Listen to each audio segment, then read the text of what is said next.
സദാശിവസമാരംഭാം ശങ്കരാചാര്യമധ്യമാം അസ്മദാചാര്യപര്യന്താം വന്ദേ ഗുരുപരമ്പരാം. പ്രിയ കുടുംബാംഗങ്ങളെ, ശ്രേഷ്ഠമായ മറ്റൊരു വിഷയമായിട്ടാണ് ഇന്ന് ഞാൻ വന്നിട്ടുള്ളത്. ഇന്നത്തെ വിഷയം നമ്മുടെ ഈ കുട്ടികൾക്ക് ജീവിതാവസാനം വരെ അല്ലലില്ലാതെ ബുദ്ധിമുട്ടില്ലാതെ ഭക്ഷണം കഴിക്കാൻ കഴിയണം. അതും ശ്രേഷ്ഠമായ ഭക്ഷണം കഴിക്കാൻ പറ്റണം. ഒരു കാരണവശാലും ഒരു പട്ടിണി അറിയാനേ പാടില്ല. അങ്ങനെ ഒരു ഉദ്ദേശം വെച്ചുകൊണ്ടാണ് നമ്മൾ കുട്ടികൾക്ക് ചോറൂണ് എന്ന് പറയുന്ന ഒരു ചടങ്ങ് നടത്തുന്നത്. എന്ന് വെച്ചാൽ അന്നപ്രാശം എന്ന് പറയും. ചില ഷോഡശ സംസ്കാരത്തിലെ ഒരു ഭാഗമാണ് ഈ അന്നപ്രാശം എന്ന് പറയുന്ന ചടങ്ങ്. എല്ലാ വീടുകളിലും എനിക്ക് തോന്നുന്നു സനാതന ധർമ്മ വിശ്വാസികളിൽ ശരാശരി ഒരു 75% ആൾക്കാരും ഇത് ചെയ്യുന്ന ആൾക്കാരാണ്. പക്ഷേ പലരും അതിൻ്റെ യഥാവിധി അറിഞ്ഞല്ല ചെയ്യുന്നത്. പലരും ചെയ്യുന്നത് മഹാ അപരാധങ്ങളാണ്. എന്താണ് ചോറൂണ്, എവിടെ വെച്ച് ചെയ്യണം, എങ്ങനെ ചെയ്യണമെന്ന് ഒരാൾക്കും അറിയുന്നില്ല. പല ആൾക്കാർക്കും അറിയാം, പക്ഷേ ബഹുഭൂരിപക്ഷത്തിനും അറിയില്ല. അതുകൊണ്ട് തന്നെ നമ്മൾ ചെയ്യുന്നത് വലിയ അബദ്ധങ്ങളാണ് എന്നർത്ഥം. ഈ അബദ്ധം കാരണം എന്താണെന്നറിയോ? അതിൻ്റെ ദോഷം മുഴുവൻ ആ കുട്ടിക്കാണ് വരുന്നത്. നമ്മൾ എന്താണോ നല്ലത് ഉദ്ദേശിച്ച് ചെയ്യുന്നത് അത് ദോഷമായി തീരുന്നു എന്നർത്ഥം. അതുകൊണ്ടാണ് ഞാൻ ഈ ഒരു വിഷയം ഇപ്പോൾ കൊണ്ടുവന്നിട്ടുള്ളത്. നമ്മളത് ശ്രദ്ധാപൂർവം കേൾക്കുക, ഇടക്ക് തട്ടിക്കളയരുത്. കാരണം കുറച്ച് വിശദീകരിച്ച് തന്നെയാണ് പറയുന്നത്. എന്തുകൊണ്ടെന്ന് വെച്ചാൽ ഒരു സംശയം ഉണ്ടാകാൻ പാടില്ല. നമ്മൾ ഈ ചടങ്ങ് നടത്തുകയാണെങ്കിൽ ഈ മൊബൈൽ അവിടെ ഓപ്പൺ ചെയ്ത് വെച്ചിട്ട് നമുക്ക് സുഖമായിട്ട് അങ്ങോട്ട് ചെയ്യാം എന്നർത്ഥം. അപ്പോൾ ആദ്യം നമ്മൾ ചിന്തിക്കേണ്ടതറിയോ, ഈ ചോറൂണ് എന്ന് പറയുന്ന ചടങ്ങ് എപ്പോഴാണ് നടത്തേണ്ടത് എന്നുള്ളതാണ്. പലർക്കും ഉണ്ടാകുന്ന സംശയമാണ്, ഇത് എപ്പോഴാണ് ചോറൂണ് നടത്തേണ്ടത്, എത്ര മാസത്തിലാണ് നടത്തേണ്ടത് എന്ന്. എന്നാൽ മാസത്തിനല്ല ഇതിൻ്റെ കണക്ക്, ദിവസത്തിനാണ് കണക്ക്. ഈ ഒരു കുട്ടി ജനിച്ചു കഴിഞ്ഞാൽ കുട്ടികളുടെ വയറ്റിൽ എത്തുന്ന ഭക്ഷണം കൃത്യമായി ദഹിപ്പിക്കുവാൻ പ്രാപ്തിയാകുന്നത് വരെ നമ്മൾ ഭക്ഷണം കൊടുക്കരുത്. അത്ര വരെ ആ കുട്ടിക്ക് വെറും മുലപ്പാൽ മാത്രം, ആ കൂട്ടത്തിൽ പശുവിൻ പാലും, വേറെ വസ്തുക്കളൊന്നും കൊടുക്കാൻ പാടില്ല എന്നാണ് പറയുന്നത്. ഈ പറയുന്ന 142 ദിവസം, 142 അല്ല 148 ദിവസം മുതൽ 182 ദിവസം വരെയുള്ള കാലയളവിനുള്ളിലാണ് ഈ കുട്ടിക്ക് ഭക്ഷണം കൊടുക്കാൻ, എന്ന് വെച്ചാൽ പുറമേയുള്ള ധാന്യങ്ങളായിട്ടുള്ള ഭക്ഷണം കൊടുക്കാൻ ഏറ്റവും ഉത്തമമായ സമയം. ഈ 148 ദിവസം കഴിയുന്നതോടുകൂടി കുട്ടിയുടെ വയറ്റിൽ കുറച്ച് ആ ഭക്ഷണം ദഹിപ്പിക്കാനുള്ള ശക്തി കൂടും. ആ അവസരത്തിൽ നമ്മളത് ഇട്ട് കൊടുക്കുകയാണെങ്കിൽ ആ ദഹന പ്രക്രിയ നടത്തും. ഒരുപാട് കൊടുക്കില്ല, അല്പല്ലേ കൊടുക്കുള്ളൂ. പിന്നീട് അവിടെ തുടങ്ങിക്കഴിഞ്ഞാൽ തുടർച്ചയായിട്ട് നമുക്ക് ചെയ്യാൻ പറ്റണം. ഇനി അല്ല, ഈ 182 ദിവസത്തിനുള്ളിൽ ചെയ്യാൻ പറ്റിയില്ല എന്നിരിക്കട്ടെ, അങ്ങനെയാണെങ്കിൽ ഈ 182 മുതൽ 210 വരെയുള്ള ദിവസം, ആ ദിവസങ്ങളിൽ ഒരു കാരണവശാലും കൊടുക്കരുതെന്ന് പറയാം. കാരണം ഈ കാലഘട്ടങ്ങളിൽ കുട്ടിക്ക് ശരീരത്തിൽ മറ്റ് ചില പ്രവർത്തനങ്ങൾ നടക്കുന്നത് കൊണ്ട് തന്നെ ഈ അവസരത്തിലാണ് നമ്മൾ കൊടുക്കാൻ തുടങ്ങിയതെങ്കിൽ, ആദ്യമായിട്ട് ഈ ഒരു അവസരത്തിലാണ് വരുന്നുണ്ടെങ്കിൽ കുട്ടിക്ക് ഉദര സംബന്ധമായ പ്രശ്നം ജീവിതാവസാനം വരെ ഉണ്ടാകും. അതുകൊണ്ടാണ് 7-ാം മാസത്തിൽ ചോറൂണ് കൊടുക്കാൻ പാടില്ല എന്ന് പറയാൻ കാരണം. മനസ്സിലാക്കണമല്ലോ. അപ്പോൾ നമുക്ക് എന്ത് ചെയ്യാം, 5-ാം മാസത്തിൻ്റെ അവസാന ഘട്ടത്തിലാണ് 148 ദിവസം മുതലല്ലേ വരിക, മുതൽ 6 മാസത്തിനുള്ളിൽ നമുക്കത് ചെയ്യാം. ഇനി പറ്റുന്നില്ല എന്നുണ്ടെങ്കിൽ നിങ്ങൾക്ക് 8-ാം മാസമോ 10-ാം മാസമോ അങ്ങനെ നിങ്ങൾക്ക് ചെയ്യാം. പക്ഷേ ഏറ്റവും ഉത്തമം എന്ന് പറയുന്നത് ശരീരത്തിനും ആ കുട്ടിക്കൊക്കെ ഗുണകരമാകുന്നത് 148 മുതൽ 182 ദിവസം വരെയുള്ള ഈ കാലയളവിലാണ് എന്ന് വേണം നമ്മൾ ചിന്തിക്കാൻ. ഇനി വേറൊരു കാര്യം ചിന്തിക്കേണ്ടത് വെച്ചാൽ ഈ ചോറൂണ് എന്ന് പറയുന്ന കാര്യമുണ്ടല്ലോ, ഇതിന് നമുക്ക് നല്ലൊരു മുഹൂർത്തം നമ്മൾ കണ്ടെത്തണം. ആരടുത്ത് നിന്ന്? ഒരു ജ്യോത്സ്യരടുത്ത് പോയിട്ട് നമുക്കൊരു മുഹൂർത്തം കാണാം. ആ മുഹൂർത്തം കാണുന്ന അവസരത്തിൽ നമ്മൾ പ്രത്യേകം ശ്രദ്ധിക്കേണ്ടതാണല്ലോ, ചില നക്ഷത്രങ്ങളുടെ ദിവസമുണ്ട്. ആ നക്ഷത്രം ഉത്തമമായ നക്ഷത്രമാണ്. ആ ദിവസം ചെയ്താൽ വളരെയേറെ ഗുണമാണ് എന്നർത്ഥം. എന്ന് വെച്ചാൽ ചോറൂണ് നടത്താൻ പറ്റിയ ദിവസമുണ്ട് എന്ന് പറയുന്നു എന്നർത്ഥം. ഈ ചോറൂണ് നടത്താൻ 16 നക്ഷത്രങ്ങളെയാണ് തിരഞ്ഞെടുത്തിട്ടുള്ളത്. എന്ന് വെച്ചാൽ ഏറ്റവും ശുഭകരമായ നക്ഷത്രം. ശുഭകരം എന്ന് പറഞ്ഞാൽ ബാക്കിയുള്ള നക്ഷത്രമെല്ലാം വൃത്തികെട്ട നക്ഷത്രം എന്നല്ല ഉദ്ദേശിക്കുന്നത്. എന്തെങ്കിലും ഒരു പുതിയ സംരംഭം തുടങ്ങണമെന്നുണ്ടെങ്കിൽ, അതുപോലെ ഒരു ഗൃഹപ്രവേശനം, എന്തെങ്കിലും പുതിയ സംരംഭം. ഗൃഹപ്രവേശനം എന്ന് പറഞ്ഞാൽ പുതിയ സംരംഭമാണ്. എന്താണ്? ആ വീട്ടിലേക്ക് നമ്മൾ താമസം തുടങ്ങുന്നത്. പിന്നെ ജീവിതകാലം മുഴുവൻ അവിടെയല്ലേ നമ്മൾ വേണ്ടത്. ഒരു ബിസിനസ് തുടങ്ങിക്കഴിഞ്ഞാൽ ജീവിതകാലം മുഴുവൻ ആ ബിസിനസ്സിൻ്റെ വരുമാനമല്ലേ വേണ്ടത്. അതുപോലെ തന്നെയല്ലേ ചോറൂണ് എന്ന് പറഞ്ഞാൽ ഈ ഭക്ഷണം കൊടുത്തു കഴിഞ്ഞാൽ ജീവിതകാലം മുഴുവൻ മുട്ടില്ലാതെ ഭക്ഷണം കഴിക്കണ്ടേ. അങ്ങനെയുള്ള പുതിയ പുതിയ സംരംഭങ്ങൾ തുടങ്ങാൻ, ശ്രേഷ്ഠമായ സംരംഭങ്ങൾ തുടങ്ങാൻ ഏറ്റവും ശ്രേഷ്ഠമായിട്ടുള്ള നക്ഷത്രങ്ങൾ 16 ഉണ്ട്. ഈ നക്ഷത്രത്തിൻ്റെ ദിവസം നമ്മൾ തിരഞ്ഞെടുക്കുന്നതായിരിക്കും ഉത്തമം. ഏതൊക്കെയാണ്? അശ്വതി, രോഹിണി, മകയിരം, പുണർദം, പൂയം, ഉത്രം, അത്തം, ചിത്തിര, ചോതി, അനീഴം, ഉത്രാടം, തിരുവോണം, അവിട്ടം, ചതയം, ഉത്രട്ടാതി, രേവതി. ഇത്രയും നക്ഷത്രങ്ങൾ ഈ 16 നക്ഷത്രത്തിൻ്റെ അന്ന് നമ്മൾക്ക് ചെയ്യാം. അപ്പോൾ ഇതിന് കന്നിമാസമാണ്, വൃശ്ചിക മാസമാണ്, അല്ലെങ്കിൽ കർക്കിടക മാസമാണ്, ഇതൊന്നും ഇവിടെ ബാധകമല്ല കേട്ടോ. ഇതൊന്നും ഇവിടെ ബാധകമല്ല. അപ്പോൾ നല്ലൊരു മുഹൂർത്തം ജ്യോത്സ്യത്തിന് കുറിച്ച് വെച്ചിട്ട് ഈ ഒരു ദിവസം നല്ല നോക്കിയിട്ട്, പിന്നെ ജന്മനക്ഷത്രത്തിൻ്റെ അന്ന് നമ്മൾ ഒരിക്കലും ഇത് കൊടുക്കരുത്. അതുപോലെ അർദ്ധരാത്രി, ചില ആൾക്കാർ രാത്രിയെല്ലാം കൊടുക്കും, അതും നല്ലതല്ല. അപ്പോൾ ഈ പറയുന്നത് വളരെ ഗുണകരമായിട്ടുള്ള നക്ഷത്രമാണ്. അപ്പോൾ ഇതിനനുസരിച്ച് വേണം നമ്മൾ നടത്താൻ. എനിക്കുള്ളൊരു സംശയം വെച്ചാൽ ഇത് എവിടെ വെച്ച് നടത്തണമെന്നുള്ളതാണ്. ഇതാണ് 99% ആൾക്കാരും തെറ്റായ കാര്യം ചെയ്യുന്നു എന്ന് പറയുന്നത്. പല ആൾക്കാരും ഇത് അറിവില്ലായ്മ കൊണ്ടാണോ അല്ലെങ്കിൽ കേമത്വത്തിന് വേണ്ടിയാണെന്ന് അറിയില്ല, ഇത് ചെയ്യുന്നത് അബദ്ധമാണ്. എന്താ എല്ലാവരും ചെയ്യുന്നത്? ക്ഷേത്രങ്ങളിൽ വെച്ചാൽ. എന്നാൽ യഥാർത്ഥത്തിൽ ക്ഷേത്രത്തിൽ ചെയ്യാൻ പാടുണ്ടോ? ഞാൻ പറയും, ഒരു കാരണവശാലും ഇത് ക്ഷേത്രത്തിൽ വെച്ച് നടത്തരുത്. എന്തുകൊണ്ട് ക്ഷേത്രത്തിൽ വെച്ച് പാടില്ല എന്ന് ചോദിച്ചു കഴിഞ്ഞാൽ അതിന് കൃത്യമായിട്ടുള്ള മറുപടിയുണ്ട്. കാരണം മനുഷ്യൻ്റെ ജീവിത കാലഘട്ടത്തിൽ 16 തരത്തിലുള്ള സംസ്കാരങ്ങളുണ്ട്.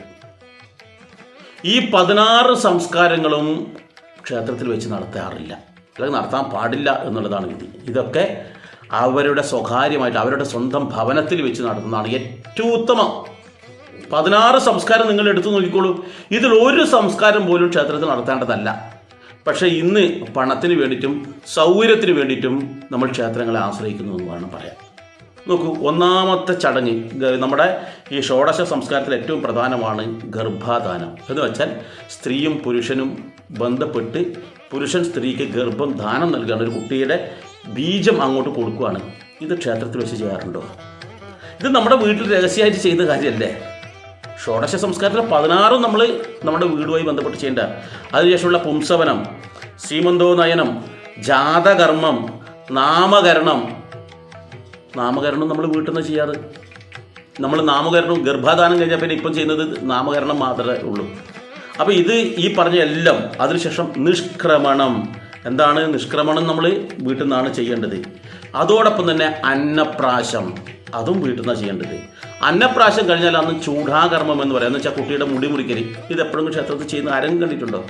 ക്ഷേത്രത്തിൻ്റെ 4 അമ്പലത്തിനുള്ളിൽ നിന്നല്ല, ക്ഷേത്രം മതിൽക്കെട്ടിൻ്റെ ഉള്ളിൽ പോലും ചെയ്യാൻ പാടില്ലാത്തതാണ്. വിസർജ്യ വസ്തുക്കൾ ഒരിക്കലും മതിൽക്കെട്ടിൻ്റെ ഉള്ളിൽ പോലും വീഴാൻ പാടില്ല. ഉപനയനം, ഇതും വീട്ടിൽ നിന്നാണ് ചെയ്യാറ്. പിന്നെയോ വേദാരംഭം എന്ന് വെച്ചാൽ വിദ്യ കുറിക്കുന്നത്. ഇന്ന് പല ആൾക്കാരും ക്ഷേത്രങ്ങളിലേക്ക് പോകുന്നു. ഒരു കാരണവശാലും ക്ഷേത്രത്തിൽ നല്ല ചെയ്യേണ്ടത്. അതെന്താണ് എന്നുള്ളതിനെക്കുറിച്ച് ഞാനൊരു വീഡിയോ ചെയ്യുന്നുണ്ട്. ആ വിദ്യാരംഭം കുറിക്കേണ്ടതും സ്വന്തം വീട്ടിൽ വെച്ചോ അല്ലെങ്കിൽ ഗുരുകുലത്തിലോ വെച്ചിട്ട് ചെയ്യണം എന്നുള്ളതാണ് കാര്യം. പിന്നെ സമാവർത്തനം, വിവാഹം ക്ഷേത്രത്തിൽ വെച്ച് ചെയ്യേണ്ട സാധനമല്ല. അങ്ങനെയാണെങ്കിൽ വിവാഹം കഴിഞ്ഞാൽ ഭാര്യനെയും ഭർത്താവിനെയും സ്ത്രീകളുടെ അല്ലെങ്കിൽ 4 അമ്പലത്തിനുള്ളിലേക്ക് എന്തുകൊണ്ട് കയറ്റുന്നില്ല? അവരെ കയറ്റില്ല. വിവാഹം കഴിഞ്ഞ വരനെയും വധുവിനെയും ക്ഷേത്രത്തിൻ്റെ 4 അമ്പലത്തിനുള്ളിലേക്ക് കയറ്റില്ല. വേണമെങ്കിൽ പുറത്ത് പ്രദർശനം വെച്ചോളൂ എന്നാണ് പറയാം. അവർക്കുള്ളിൽ കയറാൻ പറ്റില്ല. കാരണം വിവാഹം എന്ന് പറയുന്ന ചടങ്ങ് ക്ഷേത്രത്തിൽ വെച്ച് നടത്തേണ്ടതല്ല, വീട്ടിൽ വെച്ച് നടത്തേണ്ടതാണ്. ആ വീട്ടിൽ നിന്നാണ് അവൾ വരൻ്റെ ഗൃഹത്തിലേക്ക് ഇറങ്ങിപ്പോകേണ്ടത് എന്നർത്ഥം. അതിനുശേഷമുള്ള ഗൃഹസ്ഥാശ്രമം അതും വീട്ടിൽ വെച്ചിട്ടാണ്. നമ്മൾ ഭാര്യയും ഭർത്താവായിട്ട് ശിഷ്ടകാലം ജീവിക്കുന്നല്ലോ, അതെല്ലാം വീട്ടിൽ വെച്ചാണ്. അതിനുശേഷമുള്ള വാനപ്രസ്ഥം, സന്യാസം, അന്ത്യേഷ്ടി, ഇതെല്ലാം അന്ത്യേഷ്ടി എന്ന് പറഞ്ഞാൽ മരണം. മരിച്ചു കഴിഞ്ഞാൽ ക്ഷേത്രത്തിൻ്റെ പരിസരത്ത് പോലും കൊണ്ടുപോകാറില്ല. നോക്കൂ, അപ്പോൾ ഇങ്ങനെ ചെയ്യേണ്ട ചടങ്ങുകളാണ് നമ്മളിപ്പോൾ ഓരോന്നോരോന്നായിട്ട് ക്ഷേത്രത്തിലേക്ക് കൊണ്ടുപോകുന്നത്. അതൊരു കാരണവശാലും ശരിയല്ല. അതുകൊണ്ട് തന്നെ നമ്മൾ ചെയ്യേണ്ടത് നമ്മുടെ വീട്ടിൽ വെച്ച് തന്നെ ഈ ചടങ്ങ് ചെയ്യണം. അല്ലെങ്കിൽ മറ്റേതെങ്കിലും സ്വകാര്യമായിട്ടുള്ള സ്ഥലത്ത് വെച്ച് ചെയ്യുന്നതാണ് ഉചിതം. എന്നാൽ ഇന്ന് കാണുന്നതെന്നറിയാം, കുട്ടി ജനിക്കുന്നതിന് മുമ്പ് തന്നെ അച്ഛൻ്റെ അമ്മ പറയും ഞാൻ ഗുരുവായൂർ കൊണ്ടുപോയി ചോറ് കൊടുത്തോളാം, അമ്മയുടെ അമ്മ പറയും ഞാൻ പറശ്ശിനിക്കടവിൽ കൊണ്ടുപോയി ചോറ് കൊടുത്തോളാം. ഇങ്ങനെ ഓരോ ആൾക്കാരും 10 or 12 സ്ഥലത്തേക്ക് അങ്ങോട്ട് നേർച്ചയിടും. ഒരു കാരണവശാലും കുട്ടിയുടെ പേരിൽ നേർച്ചയിടരുത്. കുട്ടിയുടെ പേരിൽ നേർച്ച ഇട്ട് കഴിഞ്ഞാൽ അതിൻ്റെ ദോഷം പിന്നെ കുട്ടിക്ക് ബാധിക്കാം. നിങ്ങൾ പല ആൾക്കാർക്ക് ഒന്നും ചിന്തിക്കാണ്ട് ഇത് കൊടുക്കുക, അവരെന്തെങ്കിലും നേർച്ച ഇട്ടിട്ടുണ്ടോ, ഇവരെന്തെങ്കിലും നേർച്ച ഇട്ടിട്ടുണ്ടോ അറിയാം. ചില ആൾക്കാർ തുലാഭാരം തൂക്കുക, വഴിപാട് ചെയ്യുക, അത് ചെയ്യുക, ഇത് ചെയ്യുക എന്ന് പറയും. ഒരു കാര്യങ്ങളും കുട്ടിയുടെ പേരിൽ നിങ്ങൾ നേർച്ചയായിട്ടിടരുത്. നിങ്ങൾക്ക് ക്ഷേത്രത്തിൽ പോയിട്ട് എന്നൊരു സമയമുണ്ടോ അത് നിങ്ങൾ അങ്ങോട്ട് ചെയ്യുക. ഇവിടെ എത്തി ഏതായാലും അല്ലെങ്കിൽ ഇന്ന് രാവിലെ തോന്നും നമുക്ക് ഇന്ന് നേരെ അവിടെ പോയി തുലാഭാരം ചെയ്താലോ, ചെയ്യാം എന്നല്ല ചെയ്താലോ, നമ്മൾ പോവുക ചെയ്യുക. ഒരു പുഷ്പാഞ്ജലി ഇരിക്കുന്നു, നമ്മൾ മുൻകൂട്ടിട്ട് നേർച്ചയൊന്നും ഇടാതെയാണ് ചെയ്യേണ്ടത് ഏത് വഴിപാടും. അത് കുട്ടിയുടെ പേരിലാകുമ്പോൾ പ്രത്യേകിച്ച് കുട്ടിക്ക് ഒരു ബാധ്യതയും ഉണ്ടാക്കരുത് എന്നർത്ഥം. അപ്പോൾ ഇത്തരത്തിൽ നമ്മൾ എന്ത് വേണം, ആ കുട്ടി ഇപ്പോൾ ക്ഷേത്രത്തിൽ തന്നെ ഇപ്പോൾ ചില ആൾക്കാർ 2-3 സ്ഥലത്തെല്ലാം ഇങ്ങനെ വഴിപാട് നേരാറുണ്ട് ചോറൂണിന് വേണ്ടിയിട്ട്. ക്ഷേത്രത്തിലേ പാടില്ല എന്നുള്ളതാണ് യാഥാർത്ഥ്യം. അപ്പോൾ ഇത്തരത്തിൽ വഴിപാട് നേരുന്നത് ഒരിക്കലും ശരിയല്ല എന്ന് നമ്മൾ ചിന്തിക്കണം. നമ്മൾ ആലോചിച്ച് നോക്കട്ടെ, ഒരാളുടെ വിവാഹത്തിന് താലി കെട്ടുന്നത്, ഗുരുവായൂർ വെച്ച് താലി കെട്ടാൻ വേണ്ടി നമ്മൾ തീരുമാനിക്കുന്നത്. അപ്പോഴാണ് ചെറുക്കൻ്റെ വീട്ടുകാർ പറയുന്നത് ഞങ്ങൾ ഇങ്ങനെ ഒരു നേർച്ച കെട്ടിയിട്ടുണ്ട്, ഇവിടുന്ന് പിന്നെ ഈ ചോറ്റാനിക്കരയിൽ നിന്ന് താലി കെട്ടാമെന്ന് തീരുമാനിച്ചിട്ടുണ്ടെന്ന് വിചാരിച്ചിട്ടുണ്ട്. അപ്പോഴെന്തായിരിക്കും, ഇവിടുന്ന് കെട്ടിയതിന് ശേഷം അവിടെ പോയി വീണ്ടും താലി അഴിച്ച് കിട്ടുമോ? കിട്ടൂലല്ലോ. ആ ഒരു ചടങ്ങ് മറ്റൊരു സ്ഥലത്തേ പാടുള്ളൂ. അതുപോലെ നേർച്ചകൾ ഇടാൻ പാടില്ല എന്ന് പറയാനും കാരണതാണ്. ഏതായാലും നമ്മൾ ചെയ്യേണ്ടത് നമ്മുടെ വീട്ടിൽ വെച്ചാണ് എന്നർത്ഥം. അങ്ങനെയാണെങ്കിൽ എങ്ങനെയാണ് ഈ ചടങ്ങ് നമ്മൾ വീട്ടിൽ വെച്ച് നടത്തുക? ഈ ചടങ്ങ് നമ്മൾ 2-3 ആൾക്കാർ പോയി ചെയ്യേണ്ട ചടങ്ങല്ല. അത് ഗംഭീരമായി ഒരു മനുഷ്യൻ്റെ ജീവിതത്തിൽ ആദ്യമായിട്ടുള്ളതും അവസാനമായിട്ടുള്ളതും ആയിട്ടുള്ള ഒരു ശ്രേഷ്ഠമായ ചടങ്ങ്. കാരണം ഈ അന്നപ്രാശ ചടങ്ങ് നമുക്ക് വലുതായിട്ട് പിന്നെ നടത്താൻ പറ്റുമോ? പറ്റില്ല. അപ്പോൾ ആ കുട്ടിക്ക് ആദ്യമായിട്ട് ജീവിതത്തിൽ പൊതുസമൂഹം നൂല് കെട്ട് കഴിഞ്ഞാൽ പിന്നെയുള്ളൊരു ചടങ്ങാണിത്. അറിയപ്പെടുന്ന നാട്ടുകാരെ വിളിച്ച് ആഘോഷപൂർവ്വം ചെയ്യേണ്ടതാണിത്. ഇത് പിന്നീട് നമുക്ക് ആഘോഷപൂർവ്വം ചെയ്യാൻ പറ്റില്ല.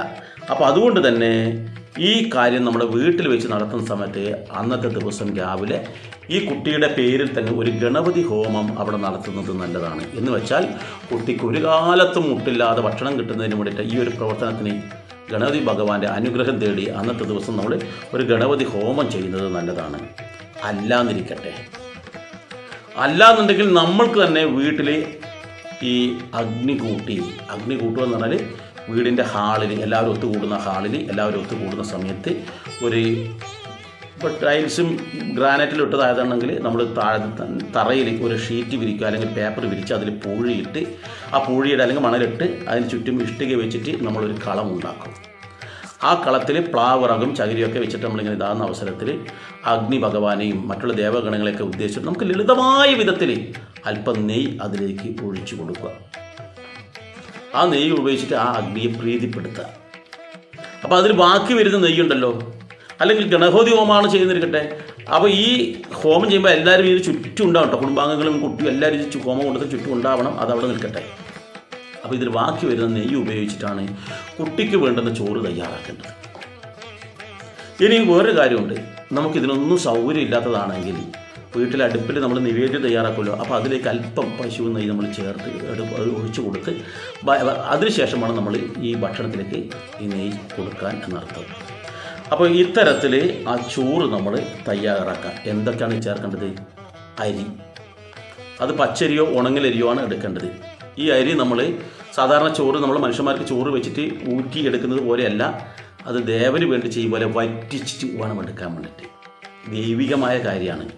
അപ്പോൾ അല്പം ചോറ് നമ്മളിങ്ങനെ വേവിച്ച് വറ്റിച്ച് എടുക്കുന്നു. അതിലേക്കാണ് പിന്നീട് പശുവിൻ നെയ്യ്, തേൻ, തൈര് ഇത്യാദി സാധനങ്ങൾ കൂടി കൂട്ടിക്കുഴച്ച് തയ്യാറാക്കിയിട്ടാണ് ഈ കുട്ടിക്ക് വേണ്ടുന്ന ഭക്ഷണം തയ്യാറാക്കേണ്ടത്. ഇതിൻ്റെ എല്ലാം പിന്നിൽ കൃത്യമായ കാര്യങ്ങളുണ്ട്. അതുകൊണ്ടാണ് ഇങ്ങനെ ചെയ്യണം എന്ന് പറയാൻ കാരണം. ഇനി നമ്മൾക്ക് എന്ത് വേണം? ഈ ചടങ്ങ് അങ്ങോട്ട് നടത്താം. അപ്പോൾ ഈ ചടങ്ങ് നടത്താൻ വേണ്ടിയിട്ട് ആദ്യം എന്ത് വേണം? നമ്മൾ ഗണപതി ഭഗവാനെ ആദ്യം ഗണപതി ഹോമം ചെയ്തെങ്കിൽ പോലും വീണ്ടും ഈ ചടങ്ങിന് മുന്നോടിയായിട്ട് ഒരു ഗണപതിക്ക് ഇതുണ്ട്. ചിലപ്പോൾ നമ്മൾ രാവിലെ ഗണപതി ഹോമം ചെയ്തിട്ടില്ലായിരിക്കാം, ചെയ്തിട്ടുണ്ടാവാം. അതൊന്നും ഇതിനോട് ബാധിക്കുന്നില്ല. ഇവിടെ വീണ്ടും നമ്മൾ എന്ത് ചെയ്ത് ഈ ചടങ്ങിന് മുഴുവൻ ക്ഷണിച്ച ആൾക്കാരൊക്കെ വിളിച്ചിരുത്തിയതിന് ശേഷം ആദ്യം നമ്മൾ എന്ത് ചെയ്യും? ഗണപതിക്ക് വേണ്ടിയിട്ടൊരു നിവേദ്യം തയ്യാറാക്കണം. അപ്പോൾ അതിനെന്താണെന്ന് വെച്ചാൽ ആദ്യം ഗണപതിക്ക് ഇരിക്കാനുള്ള ഒരു ഇരിപ്പിടം അവിടെ തയ്യാറാക്കും. ഒരു പായ വിരിച്ചിട്ടോ പട്ട് വിരിച്ചിട്ടോ പീഠം വെച്ചിട്ടോ ഒരു ഇത് അത് തയ്യാറാക്കിയിട്ട് അതിൻ്റെ നേരെ മുന്നിൽ ഭദ്രദീപം കൊളുത്തണം. ഭദ്രദീപം എന്ന് പറയുന്ന സമയത്ത് ആ വിളക്കിൽ നിറയെ തിരിയിട്ടിട്ടുള്ളതിനാണ് ഭദ്രദീപം എന്ന് പറയുന്നത്. വിളക്കിൻ്റെ വലിപ്പത്തിനനുസരിച്ച് 5, 7, 9 എത്ര വേണമെങ്കിലും ഇടാം. അപ്പോൾ അത്ര തിരിയിട്ട് അതിൽ എള്ളെണ്ണ തന്നെ ഒഴിക്കണം. എള്ളെണ്ണ ഇല്ലയെന്നുണ്ടെങ്കിൽ നമ്മൾ പശു നെയ്യ് ഒഴിക്കുക. മറ്റൊരു എണ്ണ അന്നത്തെ ദിവസം നമ്മൾ ഉപയോഗിക്കരുത്. പശു നെയ്യാണെങ്കിൽ ഉത്തമം എന്നർത്ഥം. അപ്പോൾ അത് നമ്മൾ ഒഴിച്ച് എന്നിട്ട് ഈ ഗണപതിയെ സങ്കല്പിച്ചും കൊണ്ട് അതിൻ്റെ നേരെ മുമ്പിൽ മറ്റെന്തൊക്കെ വെക്കണം? കിണ്ടി വെക്കണം. അതിന് വെള്ളം വേണം. നിറപറ വേണം. നിറപറയില്ലെങ്കിൽ നിറനാഴിയായാലും മതി. അതില്ലെങ്കിൽ ഏതെങ്കിലും ഒരു പാത്രത്തിൽ കുറച്ച് അരി എടുത്ത് വെക്കുക. ഉണങ്ങിയ അരി. ഒരു തളികയിൽ പുതുവസ്ത്രം വെക്കുക. അലക്കി തേച്ചിട്ടുള്ള വസ്ത്രം ആയാലും മതി. ഒരു പാത്രത്തിൽ അല്പം അക്ഷതം വെക്കുക. അക്ഷതം എന്ന് പറഞ്ഞാൽ അരിയും അല്ലെങ്കിൽ ഏതെങ്കിലും ധാന്യവും ഈ പറയുന്ന മഞ്ഞൾപ്പൊടിയും കൂടി ചേർത്തിട്ടുള്ള അതിനാണ് അക്ഷതം എന്ന് പറയുക. ഇതവിടെ വെച്ചു. ഇനി അത് നമ്മൾ നിരത്തിയതിന് മുന്നിൽ ഇനി ഗണപതിയുടെ മുന്നിലായിട്ട് ഒരു നാക്കില, ഒരു തൂശനല അത് വെച്ചു. എന്നിട്ടോ അതിൽ അവല്, മലര്, കൽക്കണ്ടം, മുന്തിരി, ശർക്കര, തേൻ, കരിമ്പ്, പഴം ഇത്യാദി വസ്തുക്കളൊക്കെ നമ്മൾ അതിൽ വെക്കുക. അത് ഗണപതിക്ക് വേണ്ടിയിട്ട് നമ്മൾ നിവേദിച്ചു. ഇതിന് ശേഷം അവിടെയുള്ള എല്ലാവരും ഏത്തമിട്ട് ഗണപതി ഭഗവാന് നമസ്കരിക്കുക. സ്ത്രീകൾ പഞ്ചാംഗ നമസ്കാരവും പുരുഷന്മാർ ദണ്ഡ നമസ്കാരവും ചെയ്യണം ഈ ഗണപതിക്ക് മുന്നിൽ. നമ്മുടെ എല്ലാ കർമ്മങ്ങളും ശ്രേഷ്ഠമാണ്. ഒരു കർമ്മങ്ങളും അവിശ്വാസമല്ല. ഇത് നമ്മൾ ചെയ്യുമ്പോൾ നമ്മുടെ മനസ്സും നമ്മുടെ ഗൃഹാന്തരീക്ഷവും ഒക്കെ തന്നെ സമ്പുഷ്ടമാകും എന്നർത്ഥം. ഇനി എന്ത് വേണം? ഇനി നമ്മുടെ ചോറൂണ് ചടങ്ങുണ്ടല്ലോ, ഇവിടെ ഗണപതിക്കെല്ലാം കൊടുത്തു. ഈ അവസരത്തിൽ അമ്മ കുട്ടിയെ കുളിപ്പിച്ച് കൊണ്ടുവരണം. ആ ഗണപതി ഭഗവാന്റെ വലത് കൈയുടെ ഭാഗത്ത് ഒരു പായോ ഒരു പട്ടോ എന്തെങ്കിലും വിരിച്ചിട്ട് അവിടെ അച്ഛനാണ് ഇരിക്കേണ്ടത്. അച്ഛനില്ലെങ്കിൽ അച്ഛൻ്റെ അച്ഛൻ ഇരിക്കുക. അച്ഛൻ്റെ അച്ഛനുമില്ല അച്ഛനുമില്ല, രണ്ടുപേരും ഇല്ലാതിരിക്കട്ടെ. അങ്ങനെയാണെങ്കിൽ അമ്മയ്ക്ക് ചെയ്യാം. അമ്മ ചെയ്യാനുള്ള വേറെ എന്തെങ്കിലും ബുദ്ധിമുട്ടോ കാര്യങ്ങളോ ഉണ്ടെങ്കിൽ അമ്മയുടെ അച്ഛന് ചെയ്യാം. ഇതിലും ബുദ്ധിമുട്ടാണെന്നുണ്ടെങ്കിൽ അച്ഛൻ്റെ ജ്യേഷ്ഠനുണ്ടെങ്കിൽ അവർക്ക് ചെയ്യാം, അല്ലെങ്കിൽ അമ്മയുടെ സഹോദരന് ചെയ്യാം. പക്ഷേ ഇവിടെ ശ്രദ്ധിക്കേണ്ട വെച്ചാൽ ഈ ആദ്യ ഭക്ഷണം കൊടുക്കുന്ന ആളുടെ സ്വഭാവ ഗുണം ഉള്ളവരായിരിക്കണം. കള്ളും കുടിച്ച് തേരാപ്പരാണെന്ന് തെറി പറഞ്ഞ് നടക്കുന്ന ആൾക്കാരെ കൊണ്ട് കൊടുപ്പിക്കരുത്.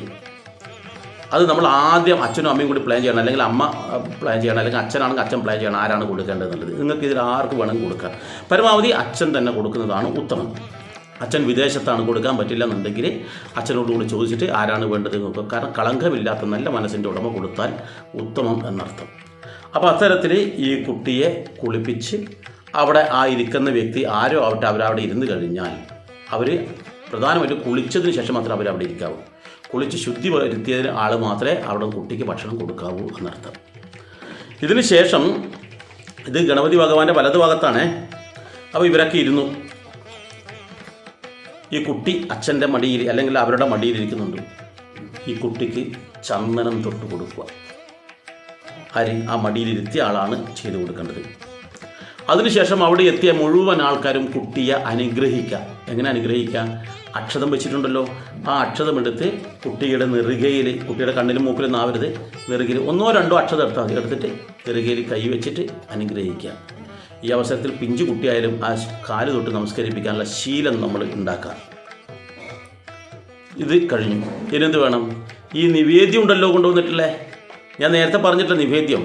അതിലെന്തൊക്കെയുള്ളത്? അരിയുണ്ട്, തേനുണ്ട്, അതുപോലെ തന്നെ പശുവിൻ നെയ്യുണ്ട്, തൈരുണ്ട്. ഇതൊക്കെ ചേർത്തതാണ്. ഇത് ആദ്യം ഗണപതി ഭഗവാന്റെ മുമ്പിൽ ഒരു ഇലയിട്ടിട്ട് അവിടെ വിളമ്പുക. എല്ലാം ഗണപതി ഭഗവാന് കൊടുക്കണം. കാരണം എല്ലാ തടസ്സങ്ങളും ഉണ്ടെങ്കിൽ ഇല്ലാണ്ടാവണം. ഇനി വേറൊരു കാര്യം കൂടി പറയാം. ഈ നിവേദ്യം നമ്മൾ സ്വയം തയ്യാറാക്കുന്നത് അമ്മ തന്നെയാണ് തയ്യാറാക്കേണ്ടത്, മറ്റാരുമല്ല തയ്യാറാക്കേണ്ടത്. എന്തുകൊണ്ട് അമ്മ തയ്യാറാക്കുന്നത്? കൊച്ചു കുട്ടികൾക്ക് ഉള്ള നിവേദ്യം അല്ലെങ്കിൽ ഭക്ഷണം തയ്യാറാക്കുമ്പോൾ വളരെയേറെ ശ്രദ്ധിക്കേണ്ടതുണ്ട്. അമ്മ ശ്രദ്ധിക്കും പോലെ മറ്റൊരാൾക്ക് ശ്രദ്ധിക്കാൻ കഴിയില്ല. അപ്പോൾ ആ അവസരത്തിൽ നമ്മൾ കൃത്യമായിട്ട് ഈ നിവേദ്യം ആ അടുപ്പത്ത് വെക്കുന്ന സമയത്ത് നാമജപത്തോടു കൂടി വേണം പാകം ചെയ്യാൻ എന്ന് പറയുന്നത്. ചില സ്ഥലങ്ങളിലൊക്കെ ഈ ഭക്ഷണം ഹോട്ടലിൽ ഈ കല്യാണത്തിലൊക്കെ അല്ലെങ്കിൽ ഗൃഹപ്രവേശനത്തിലൊക്കെ ഭക്ഷണം വെക്കുമ്പം അവർ ചെയ്യുന്നൊരു കാര്യം വെച്ചാൽ അവിടെ ആദ്യം വിളക്ക് ഈ അടുപ്പിൽ തീ പറ്റിക്കുമ്പോൾ തന്നെ എല്ലാ തൊഴിലാളികളും ആ വീട്ടുകാരിലും ഒന്നിച്ച് നിന്നിട്ട് ജപിച്ചും കൊണ്ട് നാമജപത്തോടു കൂടി അല്ലെങ്കിൽ ലളിതാ സഹസ്രനാമം ചൊല്ലിക്കൊണ്ടൊക്കെ തന്നെ ഈ അടുപ്പിൽ തീ പറ്റിക്കുന്ന ഒരു സംഭവമുണ്ട്. അപ്പോൾ ഈ അടുപ്പിൽ തീ കൊളുത്തത് മുതൽ ഈ ഭക്ഷണം ആകുന്നത് വരെ അടുത്തിരുന്നിട്ട് ജപിക്കണം ഈ അമ്മ അല്ലെങ്കിൽ അമ്മയോടൊപ്പം ഉള്ള എല്ലാവരും മന്ത്രജപത്തോടു കൂടി. അതും കൂടി ആ അവസരത്തിൽ ഈ ഭക്ഷണവും മന്ത്രത്തിൻ്റെ ഗുണമുള്ളതായി തീരും. അപ്പോൾ അത്തരത്തിൽ തയ്യാറാക്കിയിട്ടുള്ള ഭക്ഷണമാണ് നമ്മൾ മുന്നിൽ കൊണ്ടുവെക്കുന്നത്. അപ്പോൾ ഇതിന് ഒരു പ്രത്യേകത അറിയോ? ഈ പ്രകൃതിയിലുള്ള അത്ര വരെ ഈ കുട്ടി പാല് മാത്രമേ കുടിച്ചിട്ടുള്ളൂ. അമ്മയുടെ പാലും ഗോമാതാവിൻ്റെ പാലും. വേറൊരു വസ്തുവും കഴിക്കാത്ത ഈ കുട്ടി പുതിയൊരു ഭക്ഷണം കഴിക്കാൻ തയ്യാറെടുക്കുകയാണ്. അപ്പോൾ അത് ഏറ്റവും ശ്രേഷ്ഠമായിരിക്കണം, ഭൂമിയിലുള്ളതിൽ വെച്ചിട്ട് ഏറ്റവും ശ്രേഷ്ഠമായിരിക്കണം. ജീവിതകാലം മുഴുവൻ അതിൻ്റെ ഗുണം നമുക്ക് കിട്ടുകയും വേണം. അപ്പോൾ അതുകൊണ്ടാണ് ഏറ്റവും ശ്രേഷ്ഠമായ ധാന്യങ്ങളിൽ നെല്ല് നമ്മൾ തിരഞ്ഞെടുത്തത്, വെച്ചാൽ അരിയെ നമ്മൾ തിരഞ്ഞെടുത്തത്. അത് പുഴുങ്ങാത്ത അരിയാണ് നമ്മൾ പുഴുങ്ങിക്കഴിഞ്ഞാൽ അതിൻ്റെ വെള്ളം പോയി കഴിഞ്ഞാൽ ഗുണം പോയി. അതുകൊണ്ടാണ് ഉണങ്ങലരി അല്ലെങ്കിൽ പച്ചരി എന്നൊക്കെ പറയുന്നത്, അതെടുക്കുന്നത്. എന്നിട്ടോ ഇത് നമ്മൾ കഴിക്കുന്ന സമയത്ത് അതിനകത്ത് നമ്മൾ എന്ത് ചെയ്യുന്നുണ്ട്? തേൻ ഒഴിക്കുന്നുണ്ട്. എന്തുകൊണ്ടാണ് തേൻ ഒഴിക്കുന്നത്? ഒന്ന്, ഈ കുട്ടിയുടെ വായിൻ തുമ്പിൽ നിന്ന് വരുന്ന വാക്കുകൾ ഇനി എപ്പോഴും മധുരമുള്ളതായി തീരണം. എല്ലാവരോടും ശ്രേഷ്ഠമുള്ളതായി സംസാരിക്കാൻ അവന് കഴിയണം. അവൻ്റെ വാക്കുകളെല്ലാം മധുരമുണ്ടാവണം എന്നുള്ളത് കൊണ്ടാണ് തേൻ ചേർത്ത ഭക്ഷണം കഴിക്കണം എന്ന് പറയുന്നത്. അതുപോലെ അവന് ഓജസ് ഉണ്ടാവാൻ വേണ്ടിയിട്ടാണ് നെയ്യ് ചേർക്കുന്നത്. അവന് ബുദ്ധിവികാസം ഉണ്ടാവാനും നെയ്യ് വളരെ ഗുണമാണ്. അപ്പോൾ ബുദ്ധി ഉണ്ടാവണം, അതുപോലെ നല്ല സംഭാഷണം ചെയ്യാൻ പറ്റണം. ആരോഗ്യമുണ്ടാകാൻ വേണ്ടിയാണ് തൈര് ഉപയോഗിക്കുന്നത്. അപ്പോൾ ആരോഗ്യം, അതുപോലെ തന്നെ ബുദ്ധി, അതുപോലെ തന്നെ നല്ല സംഭാഷണം ചെയ്യുന്ന ഒരു കുട്ടിയാവണം ഇവൻ എന്നുള്ളത് കൊണ്ട് ഇത്തരത്തിലുള്ള സാധനങ്ങൾ ചേർത്തിട്ട് നമ്മൾ ഭക്ഷണം ആ കുട്ടിക്ക് കൊടുക്കുന്നു. ആര് കൊടുക്കുന്നു? അച്ഛൻ കൊടുക്കുന്നു. എന്തിനാണ് അച്ഛൻ കുളിക്കണം എന്ന് നിർബന്ധം പറയുന്നത്? അവിടെ ഇരിക്കുമ്പോൾ കൈ വൃത്തിയിൽ കഴുകണം. കാരണം കുട്ടിക്ക് കൊടുക്കുന്ന ഭക്ഷണത്തിൽ ഒരു തരത്തിൽ ഇൻഫെക്ഷൻ ഉണ്ടാവരുത് എന്നുള്ളത് കൊണ്ട് തന്നെയാണ് ഇത് കൊടുക്കുന്നത്. ഈ കൊടുക്കുന്ന സമയത്ത് അച്ഛൻ ജപിച്ചും കൊണ്ട് കൊടുക്കണം. അന്നപൂർണേ സദാപൂർണേ എന്ന് ജപിക്കാം. ഇനി ഒന്നുമില്ലെങ്കിൽ പഞ്ചാക്ഷരി മന്ത്രം ജപിക്കാം. ഓം നമ ശിവായ എന്ന് ജപിക്കാം. ഓം നമോ ഭഗവതേ വാസുദേവായ എന്ന് ജപിക്കാം. ഓം നമോ നാരായണായ എന്ന് ജപിക്കാം. ഇനി ഒന്നും അല്ലെങ്കിൽ അമ്മേ നാരായണ ദേവി നാരായണ എന്ന് ജപിക്കാം. ഇത് അച്ഛൻ മാത്രമല്ല, അവിടെ കൂടിയിരിക്കുന്ന മുഴുവൻ ആൾക്കാരും ജപിക്കുകയാണെങ്കിൽ ശ്രേഷ്ഠമായ ഒരു അന്തരീക്ഷം അവിടെ ഉണ്ടാകും, ഉറപ്പാണ്. അപ്പം അത് നമ്മൾ ഉണ്ടാക്കണം. അപ്പോൾ ഇത് കഴിഞ്ഞാൽ പിന്നെ അമ്മയും ഭക്ഷണം കൊടുക്കാൻ പറ്റും, മറ്റാരും കൊടുക്കണ്ട. കൊടുക്കുന്നതുകൊണ്ട് ദോഷം ഉണ്ടായിട്ടല്ല. എന്താ പറയുക, പല ആൾക്കാരും അവിടെ കുറേ നേരമായിട്ട് നിൽക്കും. അവരുടെ കൈകൾ മൂക്കിലേക്ക് പോകും, ചിലപ്പോൾ ചെവിയിലേക്ക് പോകും, ചിലപ്പോൾ ഇവിടെ ചൊറിയും. ഈ കൈ കൊണ്ടാണ് പോയിട്ട് കൊടുക്കുക. അത് വേണോ? അമ്മയും അച്ഛനും ശുദ്ധമായതുകൊണ്ട് കൊടുക്കുക. ഇനി മറ്റുള്ളവർ കൊടുക്കുന്ന കൈ കഴുകി ശുദ്ധമാക്കിയിട്ട് വന്നിട്ട് കൊടുക്കുന്നുണ്ടെങ്കിൽ ദോഷമൊന്നുമില്ല. പക്ഷേ കൂടുതൽ ആൾക്കാർ കൊടുക്കാതിരിക്കുന്നതാണ് നല്ലത്. അതിനുശേഷം ഈ ബാക്കി വരുന്ന പ്രസാദം എന്ത് വേണം? അത് അവിടെ എല്ലാവർക്കും പ്രസാദമായിട്ട് കൊടുക്കുക. അപ്പോൾ ഇത്തരത്തിൽ ശ്രേഷ്ഠമായ വിധത്തിലാണ് ഈ പറയുന്ന ചോറൂണ് നടത്തേണ്ടത്, അന്നപ്രാശം നടത്തേണ്ടത്. എന്നാൽ നമ്മൾ അങ്ങനെയാണോ ചെയ്യുന്നത്? എങ്ങനെ ചെയ്യുന്നത്? ക്ഷേത്രത്തിൽ പോകും, അവിടെ നിന്ന് അവരാക്കി വെച്ചിട്ടുള്ള പ്രസാദം മേടിക്കും, എന്നിട്ട് അവിടെ ഇരുന്നിട്ട് നമ്മൾ കുട്ടിക്ക് കൊടുക്കും. നമ്മൾ എവിടെയൊക്കെ യാത്ര ചെയ്ത് എങ്ങനെയൊക്കെ വന്ന ആൾക്കാരാണോ ഒന്നും നോക്കില്ല. മാത്രമല്ല, ക്ഷേത്രത്തിൽ വെച്ച് കൊടുക്കാനേ പാടില്ലാത്തതാണ്. ക്ഷേത്രത്തിൻ്റെ 4 അമ്പലത്തിനുള്ളിൽ നിന്ന് ഭക്ഷണം കഴിക്കാൻ പോലും പാടില്ല. ഒരു കാരണവശാലും 4 അമ്പലത്തിനുള്ളിൽ ഭക്ഷണം കഴിക്കരുതെന്നാണ്. അതിന് വെളിയിൽ നിന്നാണ് നമ്മൾ കഴിക്കേണ്ടത്. അപ്പോൾ പല ക്ഷേത്രങ്ങളിലും 4 അമ്പലത്തിന് വെളിയിലാണ് ഈ കാര്യങ്ങൾ ചെയ്യുക. യഥാർത്ഥത്തിൽ ക്ഷേത്രത്തിൽ വെച്ച് ചെയ്യേണ്ട ചടങ്ങല്ലാതെ അത് നമ്മുടെ വീട്ടിൽ വെച്ചാണ് ചെയ്യേണ്ടത്. നമ്മൾക്ക് ഈ ഒരു വിഷയവുമായിട്ട് ബന്ധപ്പെട്ട് നിങ്ങൾക്ക് എന്ത് സംശയം ഉണ്ടെങ്കിലും ചോദിക്കാം. കാരണം ഇത് ഇനി നമ്മൾ നടപ്പിലാക്കണം. നമ്മുടെ കുട്ടിക്ക് ജീവിതകാലം മുഴുവൻ എന്ത് വേണം? ശ്രേഷ്ഠമായ ഭക്ഷണം കിട്ടണം. ആദ്യമായി കഴിക്കുന്നത് നമ്മൾ എന്ത് ചെയ്യും? നല്ലൊരു മുഹൂർത്തം നോക്കി. ഒരു വിവാഹം നല്ലൊരു മുഹൂർത്തം നോക്കുന്നത് എന്തിനാ? ജീവിതകാലം മുഴുവൻ അവന് ശ്രേഷ്ഠമാകണം. ഒരു ഗൃഹപ്രവേശനം മുഹൂർത്തം നോക്കുന്നത് എന്തിനാ? ആ വീട്ടിൽ ഒരു അല്ലലും കച്ചറയും ഒന്നുമില്ലാതെ ജീവിക്കാൻ കഴിയണം. എല്ലാ കാര്യത്തിലും മുഹൂർത്തം നോക്കുന്നുണ്ട്. ഈ കാര്യത്തിൽ നമ്മൾ നോക്കാതിരിക്കരുത്. വേഗം ക്ഷേത്രത്തിൽ പോയി കൊടുക്കാനല്ല വേണ്ടത്. നമ്മുടെ വീട്ടിൽ നമ്മുടെ കുടുംബാംഗങ്ങളെ എല്ലാവരും വിളിച്ചു വരുത്തി നല്ലൊരു അന്തരീക്ഷത്തിൽ ചെയ്യേണ്ട ഒരു ശ്രേഷ്ഠമായ കാര്യമാണ് ഇത് എന്നർത്ഥം. അപ്പം ഈ ഒരു വിഷയവുമായി ബന്ധപ്പെട്ട് നിങ്ങൾക്ക് എന്തെങ്കിലും സംശയം ഉണ്ടെങ്കിൽ ചോദിക്കാം. മാത്രമല്ല, നിങ്ങൾക്ക് ഇത് ഇഷ്ടപ്പെട്ടു, ഈ വിഷയം ഇഷ്ടപ്പെട്ടെങ്കിൽ എന്ത് വേണം, നിങ്ങൾ പരമാവധി ആൾക്കാരിലേക്ക് ഇത് അയച്ചു കൊടുക്കുക. എല്ലാ കുടുംബങ്ങളിലേക്കും ഇത് എത്തട്ടെ. നിങ്ങളുടേതായ കുടുംബ ഗ്രൂപ്പുകളുണ്ടാവും, ക്ഷേത്ര ഗ്രൂപ്പുകളുണ്ടാവും, അതിലൊക്കെ നിങ്ങൾ അയച്ചു കൊടുക്കുക. അതോടൊപ്പം തന്നെ ഈ വിഷയവുമായി ബന്ധപ്പെട്ട് എന്തെങ്കിലും സംശയം ഉണ്ടെങ്കിൽ നോക്കൂ, തൊട്ട് താഴെ കമൻറ്റ് എന്ന് എഴുതിയിട്ടുണ്ട് ഇംഗ്ലീഷിൽ. അവിടെ ഒന്ന് തൊട്ട് കൊടുത്തു കഴിഞ്ഞാൽ നിങ്ങൾക്ക് അവിടെ എഴുതേണ്ട അഭിപ്രായം എഴുതേണ്ട സ്ഥലം കാണും. അവിടെ അഭിപ്രായം എഴുതി പോസ്റ്റ് ചെയ്യുക. അപ്പോൾ എനിക്ക് കാണാൻ പറ്റും. മറുപടി തരേണ്ടതാണെങ്കിൽ ഞാൻ മറുപടി തരും. ഇനി ഒന്നുമല്ല, നിങ്ങൾക്ക് നേരിട്ട് സംസാരിക്കാനാണെങ്കിൽ എൻ്റെ വാട്സപ്പ് നമ്പർ ഇതിലിട്ടിട്ടുണ്ടല്ലോ, ആ വാട്സപ്പ് നമ്പറിൽ നിങ്ങൾക്ക് വോയിസ് ആയിട്ട് ഇടാം. അപ്പോൾ ഈ ചാനൽ ഇതുവരെ നിങ്ങൾ ആരെങ്കിലും സബ്സ്ക്രൈബ് ചെയ്യാത്ത ആൾക്കാരാണെങ്കിൽ ദയവ് ചെയ്ത് സബ്സ്ക്രൈബ് ചെയ്യുക. കാരണം ഇതുപോലുള്ള നിരന്തരം ഓരോ വിഷയങ്ങളെക്കുറിച്ച് നമുക്ക് വേണ്ടപ്പെട്ട വളരെ വളരെ നല്ല വിഷയത്തെക്കുറിച്ചുള്ള പ്രഭാഷണം തുടർന്ന ദിവസങ്ങളിലും വരും. ഇതിന് മുമ്പുള്ള ഒരുപാട് വീഡിയോസ് ഉണ്ട്, നിങ്ങൾ പലതും കണ്ടു കാണില്ല. നിങ്ങൾക്ക് പുറകോട്ട് നോക്കണമെങ്കിൽ അത് സബ്സ്ക്രൈബ് ചെയ്ത് കഴിഞ്ഞാൽ വളരെ എളുപ്പമായിരിക്കും. എന്താ ഈ സബ്സ്ക്രൈബ് ചെയ്യുക എന്ന് പറഞ്ഞാൽ, ഈ ചാനൽ ആരുടെയും സഹായം കൂടാതെ നിങ്ങൾക്ക് കാണാനുള്ളൊരു അവസരമാണ്.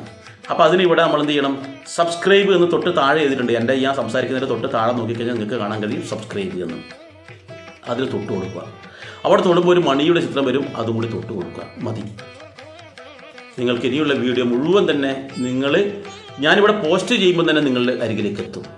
അപ്പോൾ നിങ്ങൾ എല്ലാവരുടെയും സഹകരണം, കാരണം എല്ലാവർക്കും നമ്മുടെ സനാതന ധർമ്മത്തിൻ്റെ അമൂല്യമായ വസ്തുക്കൾ എത്തണം.